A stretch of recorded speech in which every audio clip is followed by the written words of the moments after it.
Married at First Sight and Afterparty Season 18, Episode 9, featuring MC Tomalicious on the microphone. I said a hip hop, hippie to the hibbity hip, hip hop, and you don't stop rocking to the bang bang boogity step, jump the boogie to the rhythm of the boogity beat.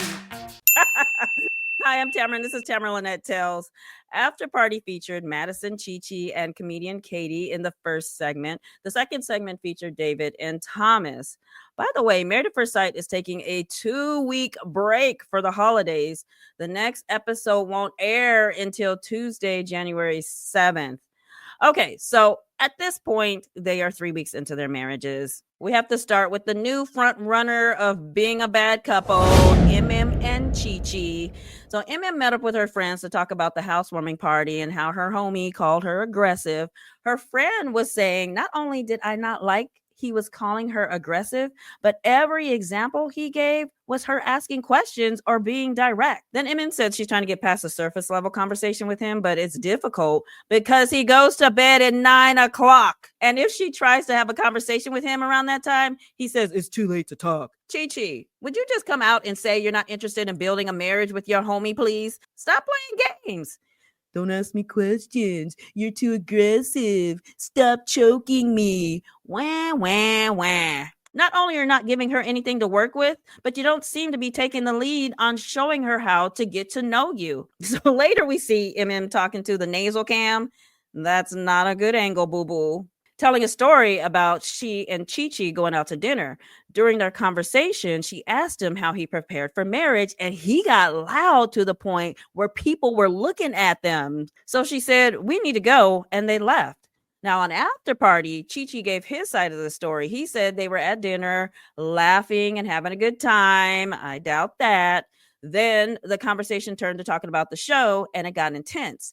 He said something to the effect of, that's my answer, and you may not like it, but that's my answer. And he claims he didn't raise his voice, but she accused him of yelling, so they left and walked home in the rain. And then after they got home, she cussed him out. Now, we haven't seen that side of Emem yet. So he told her, I didn't yell at you, but if you think I did, I apologize. Which was probably delivered with all of the sarcasm and passive aggressiveness he could muster. Now, one of the problems I have with Chi-Chi, when he talks about this relationship, he's always the victim. I haven't heard him take responsibility for anything he's doing or not doing, like having a bad attitude, being passive aggressive, or not treating his homie like a woman. Now, this is interesting. Keisha asked him what type of questions was Emem asking him, right? And he said she wanted to see pictures of his ex-girlfriends.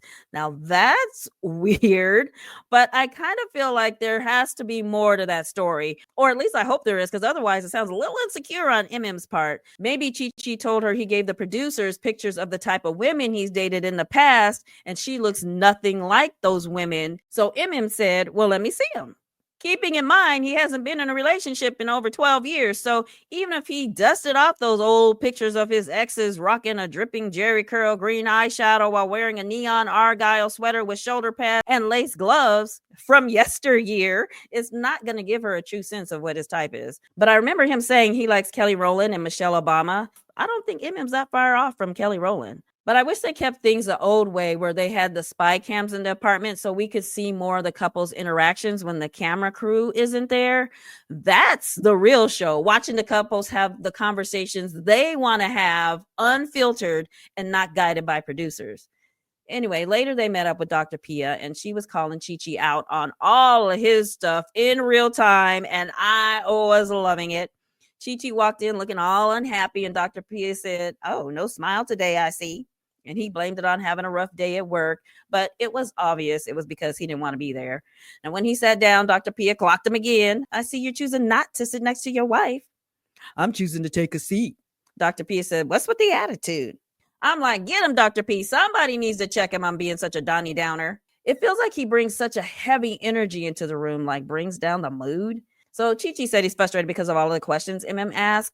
Dang, stop being such a big baby about being asked questions. Can't I get to enjoy you in the space that we are? Can I even enjoy you and get to know each other? Can I just enjoy you in the space we're in? But what does that mean? You don't want to be asked questions. You don't want to talk after 9 p.m. on Tuesdays, Wednesdays, and Thursdays. And you have a whole show that you have to tape all week long. When are you setting time aside for these enjoyable get to know you without asking questions moments? So Dr. Pia asked him what needs to happen in order for the two of them to get to know each other. I have no idea. I'm here to be fixed. It just baffles me that he tried so hard to get on this show, and this is what he's giving: miserable energy. Seriously, like, what was he expecting? If he's even seen one season of the show, he'd know the odds of finding his forever person are about as good as Vin Diesel winning an Academy Award. He should have been prepared for a mismatched disaster. So Dr. Pia very calmly said, I know you don't think you need to be fixed, and the passive aggressive comments aren't going to be helpful. Can we all agree to be respectful? No problem. I don't always agree with the experts, but I'm happy Dr. Pia checked him as he was getting out of line. So Chi said, Emem doesn't like it when he tells her, I don't know you. She'll try to initiate sex or affection, and he'll pull back saying, I don't know you. So meanwhile, Emem was like, this is confusing to me because during the honeymoon, we were sitting in the van. I had my hand on his knee. Then he put it on his disco stick. He didn't have anything to say about that. And from there, the conversation took an even darker turn.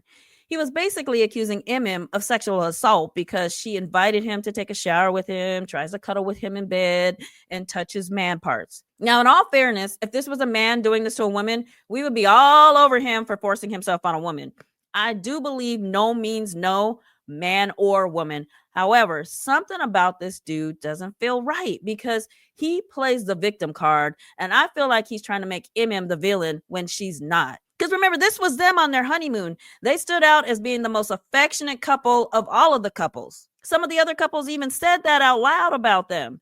Remember, he was Mr. I can't wait for the duck-offs where we can ditch you guys and be alone, kissing her all up in her neck. So to me, it sounds like Emem is still operating from this duck-off energy, and he's mad about it because his feelings have changed. And instead of saying, I don't know you, he needs to speak his truth. I'm no longer attracted to you and don't want your hands on me. But he's miscommunicating by saying, I don't want to go there yet until we get to know each other better. Okay, but we were complete strangers when you were all up in my neck and put my hand on your crocodile. So it must be okay to still try to cuddle with you and be affectionate like we were a week ago because you know me more now than you did then. On Afterparty, he told Keisha that Emem makes him feel like a piece of meat and is trying to force sex on him. And Keisha finally got him to admit that he's turned off by Emem. So he's turned off. She's not his person. Then he needs to find a way to either tell her that or add a chapter to his book that includes a letter to his homie Emem telling her to stop asking him questions, keep her hands off his thighs, and say no on decision day. Meanwhile, Dr. Pia was trying to break it down all therapeutical like, it sounds like you need what I'm hearing from you. What is it that you need from her? Type statements. Every time she looked at Chi for a yes confirmation, he gave her a passive aggressive yes. Like, if me saying yes is going to shut you up and make you and the camera crew go away faster, then yes all day. Meanwhile, Emem acknowledged she made Chi uncomfortable. She came into this relationship being her true, authentic self, and it was too much for him. Now, I don't believe Emem is completely innocent here either. If a man is pushing her away and it's not in the name of foreplay, she needs to stop, look, and listen. In the matchmaking special, Emem admitted to ignoring red flags. Brother man has been throwing big old red flags at your forehead, and you stay ducking them. It's time to turn around and look at the forest of red flags behind you, girl. So later, Chi went to Emem's office. Now, to the confessional cam, he said since Dr. Pia's visit, they haven't talked. So much for agreeing to working on their relationship. She injected some filler in somebody's face. He wasn't impressed. They sat down, and he said he wasn't trying to embarrass her in front of Dr. Pia, or the world for that matter, but just wanted her to know how he felt. So she said she doesn't know how to move with him and doesn't know what makes him uncomfortable. He said, just be in the moment. Chi is one of those people who needs to come with an instruction manual. Have you ever been with someone who's complicated for no reason? Like they make up weird rules and act like they're normal? Like I once dated a guy who said he always has to be the driver if we go to a friend's house for a party or whatever, but he has to drive alone. Like I'd always have to drive my car and meet him there, even if it's hours away. I can't even remember his reasoning, but Chi feels like one of those people, making life more complicated than it needs to be. Emem needs to stop trying to be a wife to Chi and try to parlay this show into more customers for her business. And Chi, you need to take several seats, sir, and stop applying to be on reality shows. Michelle and David, they went to the place she goes to get her eyebrows done as their little outing. We know this was not David's idea. Honestly, it was probably production's idea to put Michelle in her comfort zone with a friend. It's funny because the brow lady was trying to be so upbeat. Oh, you probably already know this about Michelle, but she's always so positive. Even Michelle choked on that woman's words a little bit. It was like we were at a comedy club, but the woman didn't realize she was telling jokes. Michelle is just a breath of fresh air. Yeah, she's fresh air for men who live above ground, not for men who live in their parents' basement, though. Now, later they met up with David's friends at the bowling alley, the complete opposite situation they were in the brow bar. And Michelle was Michelleing. She gave the impression that the bowling alley was beneath her. She said, I'm not much of an activities person. Me and my girlfriends go to concerts and we try out new restaurants. Then it didn't take long for her to pull out her list of grievances against David. I don't connect with him on his lifestyle, living situation, physical attraction, and his cussing. Well, that pretty much covers everything. She said he was cussing in front of her mom, though. Michelle was embarrassed and it hurt her feelings. I've said this before. David's a little rough around the edges. Not everyone has a cussing relationship with their parents. Michelle asked him to tone down the cussing during the honeymoon. So it stands to reason that she probably doesn't cuss like a sailor in front of her parents. So he shouldn't either. I'm with her on this one. David, read the room. She expressed concern about bringing him around coworkers and CEO with him cussing like that. But we all know she's just talking because she has no intention of taking him to work events or having anything to do with him that isn't forced on her by the producers. Now, the friends had David's back, though. They said the cussing is an easy fix. Is it, though? Because Michelle did ask him to chill with the cussing during the honeymoon. And here we are a couple weeks later having another conversation about cussing. So to the confessional cam, David was frustrated. He said he felt like a punching bag. He feels like he has a lot to give and doesn't think she sees it, even though she calls him a great man. On Afterparty, he said he's starting to reach his breaking point with all her criticism. It's about time. You are well overdue for a meltdown, my friend. So later, Michelle met up with Dr. Pia one-on-one, and she talked about David being a simple guy, which reminds her of her upbringing, and she doesn't want to go back to that. I guess she won't be attending any homecoming games anytime soon. Michelle said he walks around with this persona as if he can provide for his wife, but I don't think he can. And Dr. Pia said, when you talk about providing, what are you talking about? Financial? Well, what other ways are there? What am I missing? Caring for you, showing up for you, taking care of you, being an ear for you, all things David seems to be doing for you now. It sounds like Michelle doesn't know what a loving relationship is, but I'm also not going to sit here with rose-colored glasses on and pretend like money doesn't matter in a marriage. Different money languages can kill a marriage fast. In the end, Dr. Pia said, you have let your raw self show and David is still here. I mean, he did sign a contract, though, and he's being paid. So let's not gloss over those facts, Dr. Pia. Dr. Pia said, you're focused on lies. That story you created in your head about your future with David and money can't buy security and safety. You've got that with him. I'm mad at Dr. Pia for trying to convince her to make it work with David. She treats him like a bag of hot spoiled meat. Stanky trash. Michelle needs to be single until she can get her mean girl tendencies under control. Now, eventually, they both met up with Dr. Pia. And once again, Dr. Pia came locked and loaded with her footage from their interview videos. She said they keep asking her why they were matched, so she wanted to show them footage of their interviews as proof. Now, Michelle got instantly annoyed, and she said she didn't like where this was going. And quite frankly, I didn't either. I felt like showing them what they said during their interview was for you and me, the viewers, not them. Okay, so they both described each other in their interviews. So what? They are not compatible. Are they supposed to force compatibility and live the rest of their lives together miserably because of what was said in their interview? No matter what traits they ask for, compatibility is a real thing and it can't be forced. So Dr. Pia was stressing to Michelle that David exudes the quality she's looking for and she hasn't given it a chance and she doesn't know why outside of the finances. There's something going on in your head and I don't know what it is. Really? Because she told all of us what it is 100 times. It's the finances, which you're clearly dismissing, and the fact that David's lifestyle reminds her of her upbringing, which feels like failure to her. Now, Michelle even got emotional about it. I don't like that Dr. Pia is trying to force David on her, saying that Michelle can introduce him to a new lifestyle, basically ignore who he is today and hang on to who he can possibly be later, which is not healthy. She needs to be able to accept him for the person he is right now, man bun smoking, living in the basement, cussing at her mama husband. On Afterparty, David said they're living in an apartment together, but separately. So these are just two people taping a TV show together. This marriage is just a temporary circumstance they're in until their contractual obligation is satisfied. To the confessional cam, Michelle said the finances are messing with her head and it's hard not to be closed off when she's in the moment, even though she would like not to be. Bottom line is she's afraid to be poor and has no desire to make it work with David. Moving on, Camille and Thomas. Now, these two seem to be getting along well. He strained his quad when they were playing flag football, so Camille stretched him out. She's a physical therapist or something medical related, I believe. So they talked about their conversation with her sister, and he said he didn't understand the plight of Black women until then.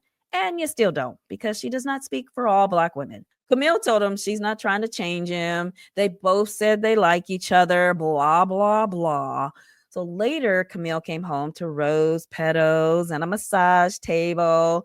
I know this was a producer's idea. They're running the same playbook as the honeymoon by having Thomas sprinkle rose petals everywhere, except it failed at the honeymoon because it attracted a gang of ants. Anyway, he ended up giving her a sensual massage. He was feeling himself, rubbing her down and kissing her all over her body. I was like, get it, Thomas. Show this woman you got some swag in them lips. Ciao, it worked because she was like, it's time to stop playing around and see what it's all about. Then took him by the hand and led him to the bedroom. The past few episodes, they were trying to make it seem like Camille wasn't feeling Thomas, but she was. Producers make them talk about a concern or problem repeatedly on this show to give us the impression it's a struggle. But the struggle was not real. When they met with Dr. Pia, they told her they consummated their marriage and it made them feel more close. They talked about sex for a minute, and Dr. Pia asked Camille if there's anything off limits, and she said, not that I can think of. Really? Because I believe somewhere in a police evidence room, there are several bottles of baby oil if you're willing to get down like that. I'm just saying. Shout out to Diddy. On Afterparty, Keisha asked Thomas where he is on the spectrum from conservative to super freak. He said, not quite Rick James super freak, but just below that. I mean, even if he wasn't, how else was he supposed to respond? His Blackness has already been questioned. Now you want him to admit to being boring in bed and question his manhood too? Come on now. Later, they went jewelry shopping, and Camille wanted to see him with some earrings on. Both of his ears are pierced, and he's talked about wearing earrings. He tried on the sick gold chain, looking like he's headed to a 90s themed costume party.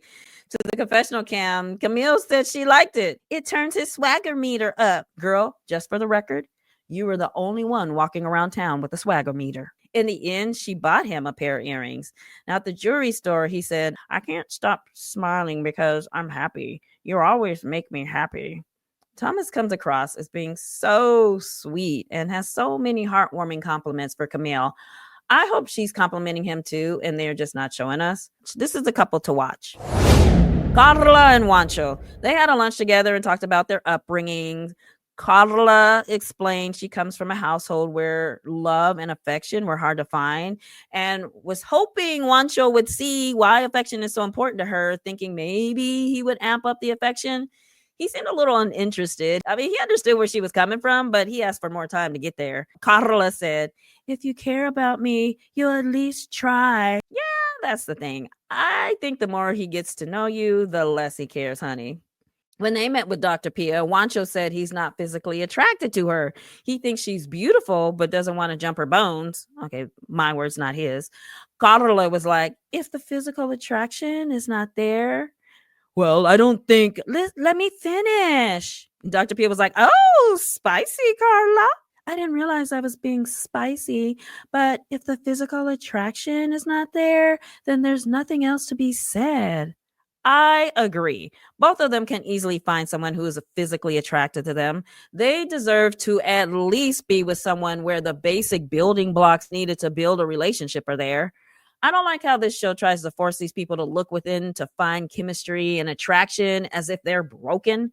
If chemistry and attraction was that easy, everybody who wants to be married would be. Later, they had a get to know you conversation. She said she started doing people's hair when she was 12 years old. She's always known what she wanted to do. Her next goal is to purchase her own salon, which is kind of confusing to me because, in one breath, she's saying she wants to be a stay at home mom and is looking at Wancho to raise his hand to volunteer to be the provider so she won't have to go to work. On the other hand, she prides herself on being independent and wants to grow her own business. Maybe she's saying being a business owner is plan B if she and Wancho don't work out. I don't know.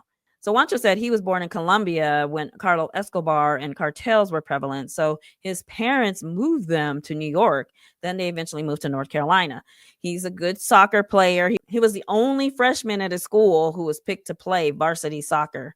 Now, overall, I think Karla and Wancho are building a friendship, but Karla is not Wancho's type. So he's holding back affection, which is making Wancho no longer Karla's type, because she needs physical touch, affection, and all that good stuff. Madison and Allen. During the matchmaking special, Madison said if she wasn't physically attracted to her husband, she would struggle but see it through to the end. This is exactly what we're watching. She doesn't want Allen, but she's keeping her commitment to the show. She told him she was disappointed because he didn't go to flag football. Allen said he was upset because after their housewarming party, they went to a bar with their friends and she gave her friends more attention than him. Now, after party, she said she's had other men she's dated tell her the exact same thing. So it sounds like she needs some lessons on how to be a girlfriend or needs to stop going to bars at the same time with her girlfriends and the men she dates. Anyway, Allen said he turned around and she was gone, left the bar without him, so he left.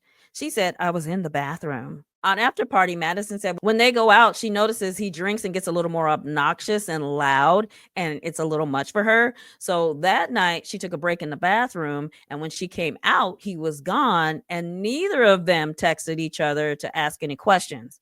Now, obviously, I don't know what Madison is like when she's attracted to her person, but other than the wedding day, she's never showed signs of being interested in Allen and treats him like a coworker's obnoxious, bald-headed stepchild. Allen did admit that he went into retaliation mode when he left the bar without calling or texting Madison first. I can see that Allen's starting to get a little bitter. I think it's because Madison apparently hasn't let him in on the fact that she's simply writing out her commitment to the show and wants nothing to do with him. Meanwhile, in his mind, he's trying to build a relationship and is getting frustrated. And talking to Dr. Pia didn't help. Allen said he's used to a female giving him a different vibe. Like if she's going to the bar to get a drink, she'll ask if he wants to go and then take his hand and then walk over together. Yeah, that sounds about right to me. But Madison is never going to do that because half the time she's embarrassed to be seen with him, let alone grab his hand in public. So she talked about men complaining about her spending too much time with her friends. She claims she prioritizes everyone and admits it's been a while since she's been in a relationship. So she's still in single mode. I don't believe she was ready to let go of single mode when she applied to be on this show. I think this was an opportunity to do something fun and be able to have crazy stories to tell her friends when they hang out at the bar after it's all said and done. And I don't see her taking responsibility for the lack of energy she puts in this relationship since she's pretending to be in it. Dr. Pia asked what she could do to make Allen a priority, and Madison pushed it back onto Allen. He needs to compliment me. So if he said you look beautiful, you'll stop ignoring him when you go out with your friends? Highly unlikely, since this is clearly your MO when you date a guy. Allen defended himself and said, I compliment you. I tell you look nice. She said, I want to be told I look beautiful. Look nice is something you tell your grandma. I didn't know it was okay to say that. Well, you should have asked. Listen, Picky Patty playing games over there. It goes both ways. When was the last time you told Allen he looked good? You rushed to criticize, but do you ever give him compliments? On After Party, she said she's frustrated because she feels like it's all on her. I want him to plan dates. He's not doing things to help us progress either. But it is all on you, boo-boo. You are the one who is pumping the brakes because he doesn't work out like you, doesn't dress metro like your exes. You leave him behind when you hang out with your friends and haven't shown any interest in him, yet you expect him to take you out on dates? A man can only take so much. Come on now. Now, for some reason, Dr. Pia thought it would spice things up if they played Twister, but with a sexual spin on it. So they took turns pulling different cards and had to answer the sexual related questions on the card. Madison got one that said, whisper something naughty in your partner's ear. So she stood up and ran to one of her friends' ears. Just kidding. She said, I'm not wearing any panties. Her shorts must stank. Alan got a card that said, show your partner your best sex moan. And he said, I don't moan. It's more like, ooh, ah. Alan, you are not gaining any sexy points at this moment, sir. Madison got one that said, have you thought about your spouse in a sexual way? And she said, yes.